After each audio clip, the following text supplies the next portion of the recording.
story today about Pooh Bear, about Winnie the Pooh, one of my favourites. A bit of a clue to the story just from this picture. Let's share this picture. The story is called Pooh Invents a New Game. Whether you can tell what game that might be that Pooh invents in this story, we will see. Here is the story. By the time it came to the edge of the forest, the stream had grown up, so that it was almost a river, and being grown up, it did not run and jump and sparkle along as it used to when it was younger, but moved more slowly, for it knew now where it was going, and it said to itself, "There's no hurry, we shall get there some day." But all the little streams higher up in the forest went this way and that, quickly, eagerly, having so much to find out before it was too late. There was a broad track, almost as broad as a road, leading from the outland to the forest. But before it could become the forest, it had to cross this river. So where it crossed, there was a little wooden bridge, almost as broad as a road, with wooden rails on either side. Christopher Robin could just get his chin to the top of the rail, if he wanted to, but it was more fun to stand on the bottom rail, so that he could lean right over and watch the river slipping slowly away beneath him. Pooh could get his chin onto the top rail if he wanted to, but it was more fun to lie down and get his head underneath it and watch the river slipping slowly away beneath him. And this was the only way in which Piglet and Roo could watch the river at all, because they were too small to reach the bottom rail. So they would lie down and watch it, and it slipped very, very slowly, being in no hurry to get there. One day, when Pooh was walking towards the bridge, he was trying to make up a piece of poetry about fir cones, because there they were, lying about on each side of him, and he felt in a kind of singy mood. So he picked up a fir cone and he looked at it, and he said to himself, "This is a very good fir cone, and something ought to rhyme with it." But he couldn't think of anything. And then this came to him. "Here is a mystery about a little fir tree. Owl says it's his tree, and Kanga says it's her tree." Which doesn't make any sense, said Pooh, because Kanga doesn't live in a tree. By then he'd just come to the bridge, and not looking where he was going, he tripped over something, and the fir cone jerked out of his paw and into the river. "Bother!"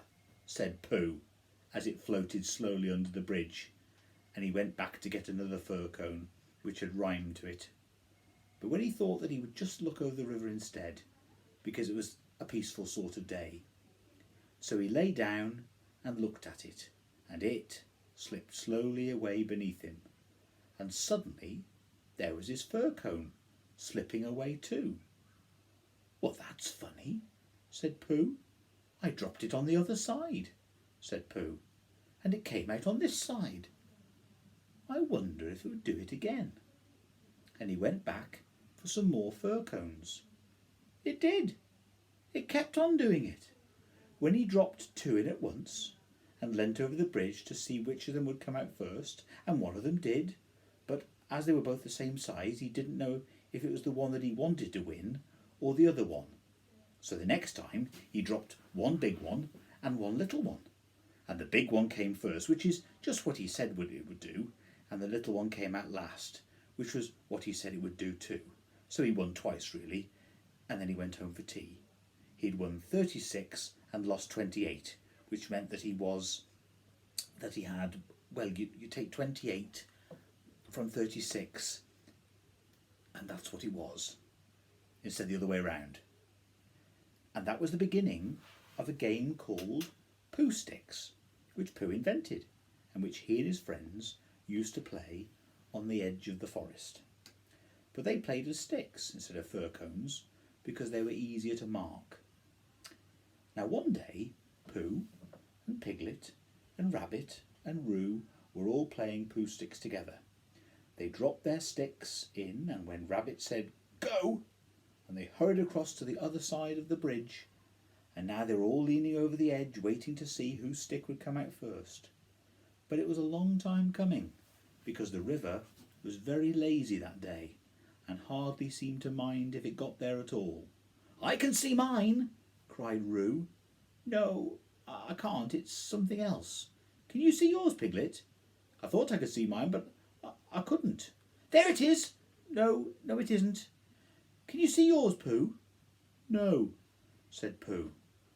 "I expect my stick's stuck," said Roo. "Rabbit, my stick's stuck. Is your stick stuck, Piglet?" "They always take longer than you think," said Rabbit. "How long do you think it'll take?" asked Roo. "I can see yours, Piglet," said Pooh suddenly. "Mine's a sort of greyish one," said Piglet, not daring to lean too far over in case he fell in. "Yes, well, that's what I can see. It's coming over to my side." Rabbit leant over further than ever, looking for his, and Roo wriggled up and down, calling out, "Come on, stick! Stick, stick, stick!" And Piglet got very excited, because his was the only one which had been seen, and that meant he was winning. "It's coming," said Pooh. "Are you sure it's mine?" squeaked Piglet excitedly. "Yes, because it's grey." "A big grey one. Here it comes. A very big grey one." "Oh, no, it's Eeyore." And out floated Eeyore. "Eeyore!" cried everyone. Looking very calm and very dignified, with his legs in the air, came Eeyore from beneath the bridge. "It's Eeyore!" cried Roo, terribly excited. "Is that so?" said Eeyore, getting caught up by a little eddy and slowly turning around 3 times. "I wondered." "I didn't know you were playing with us," said Roo. "I'm not," said Eeyore. "Eeyore, what are you doing there?" said Rabbit. "I'll give you 3 guesses, Rabbit. Digging holes in the ground. Wrong. Leaping from branch to branch of a young oak tree. Wrong. Waiting for someone to help me get out of the river. Right. Give Rabbit time and he'll always get the answer." "But Eeyore," said Pooh in distress, "what can we, how shall we, do you think if we—" "Yes," said Eeyore, "one of those would just do the right thing. Thank you, Pooh." "He's going round and round," said Roo, much impressed. "And why not?" said Eeyore coldly. "I can swim too," said Roo proudly. "Not round and round," said Eeyore. "It's much more difficult. I didn't want to come swimming at all today," he went on, revolving slowly. "But if, when in, I decided to practice a slight circular movement from right to left, or perhaps I should say," he added, as he got into another eddy, "from left to right, just as it happens to occur to me, it's nobody's business but my own." There was a moment's silence while everyone thought. "I've got a sort of an idea," said Pooh at last, "but I don't suppose it's a very good one." "I don't suppose it is either," said Eeyore. "Go on, Pooh," said Rabbit. "Let's have it." "Well, if we all throw stones and things into the river on one side of Eeyore, the stones would make waves, and the waves would wash him to the other side." "Oh, that's a very good idea," said Rabbit, and Pooh looked happy again. "Very," said Eeyore. "When I want to be washed, Pooh, I'll let you know." "Supposing we hit him by mistake?" said Piglet anxiously. "Or supposing you missed him by mistake," said Eeyore. "Think of all the possibilities, Piglet, before you settle down to enjoy yourself." But Pooh had got the biggest stone he could carry and was leaning over the bridge, holding it in his paws. "I'm not throwing it, I'm dropping it, Eeyore," he explained. "And then I can't miss, I can't hit you. Could you stop turning round, though, for a minute, because it muddles me rather."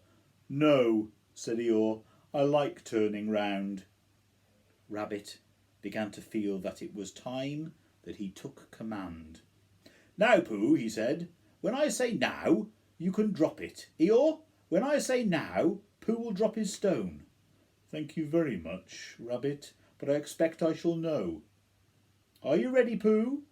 Piglet gave Pooh a little bit more room. "Get back a bit there, Roo. Give him space. Are you ready?"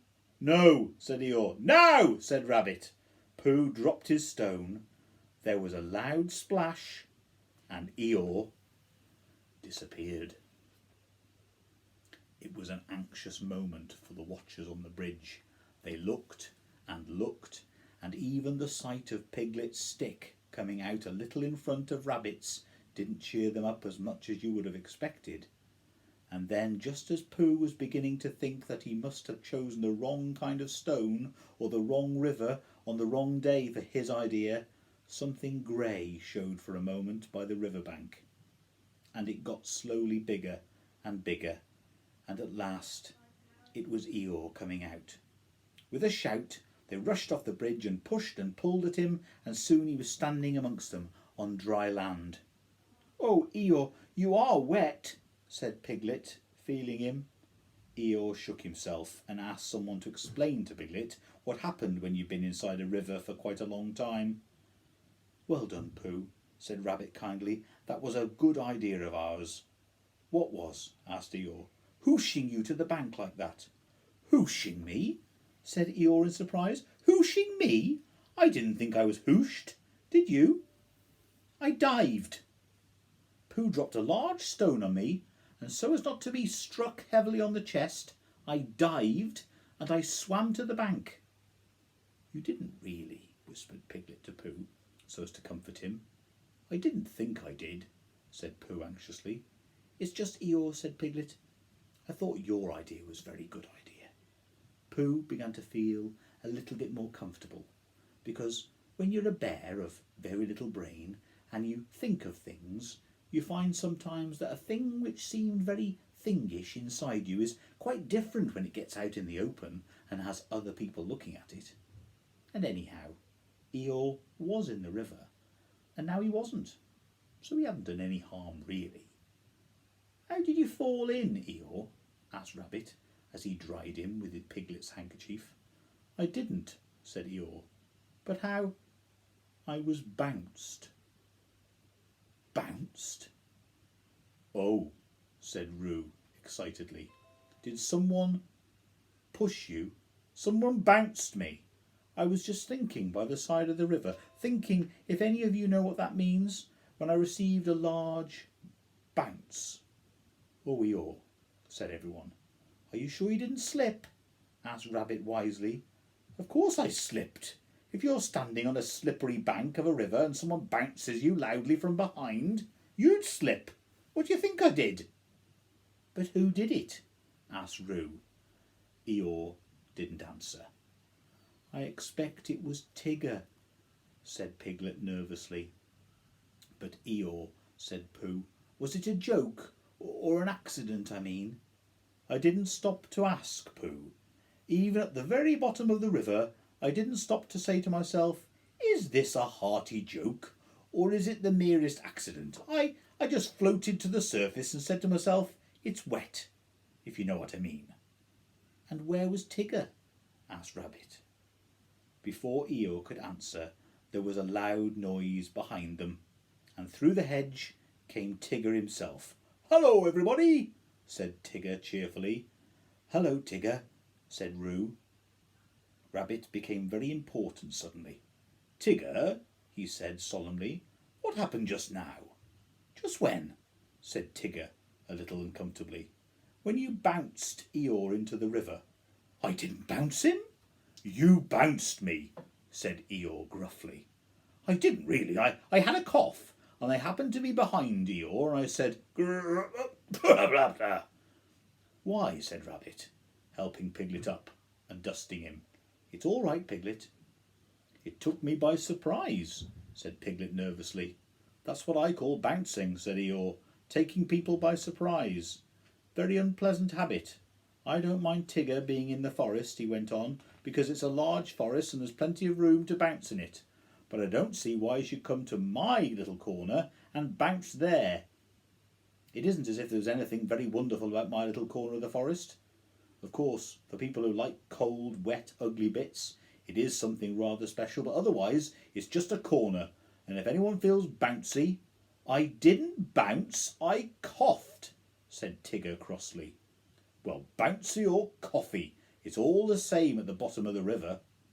"Well," said Rabbit, "all I can say is, well, here's Christopher Robin, so he can say it." Christopher Robin came down from the forest to the bridge, feeling all sunny and careless, and just as if twice 19 didn't matter a bit, as it didn't on such a happy afternoon, and he thought that if he stood on the bottom rail of the bridge and leant over and watched the river slipping slowly away beneath it, then he would suddenly know everything that was there that was to be known, and he would be able to tell Pooh, who wasn't quite sure about some of it.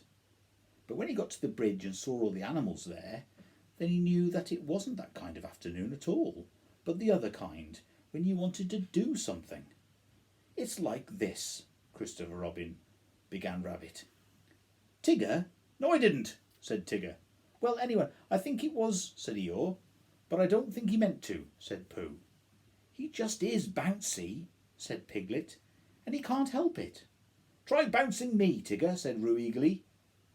"Eeyore, Tigger's going to try me. Piglet, do you think—" "Yes, yes," said Rabbit. "We don't all want to speak at once. The point is, what does Christopher Robin think about it?" "All I did was I coughed," said Tigger. "He bounced," said Eeyore. "Well, I sort of boffed," said Tigger. "Hush," said Rabbit, holding up his paw. "What does Christopher Robin think about it all? That's the point." "Well," said Christopher Robin, not quite sure what it was all about, "I think—" "Yes," said everyone. "I think we ought to play Pooh Sticks."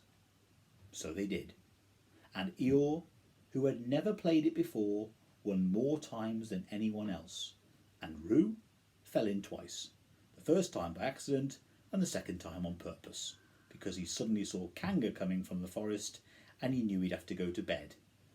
So then Rabbit said he'd go with them, and Tigger and Eeyore went off together, because Eeyore wanted to tell Tigger how to win at Pooh Sticks, which you do by letting your stick drop in a little twitchy sort of way, if you understand what I mean. Tigger and Christopher Robin and Pooh and Piglet were left on the bridge by themselves. For a long time they looked at the river beneath them, saying nothing, and the river said nothing too, for it felt very quiet and peaceful on this summer afternoon. "Tigger is all right, really," said Piglet lazily. "Of course he is," said Christopher Robin. "Everybody is really," said Pooh. "That's what I think," said Pooh. "But I don't suppose I'm right," he said. "Of course you are," said Christopher Robin. The end. Thanks for listening.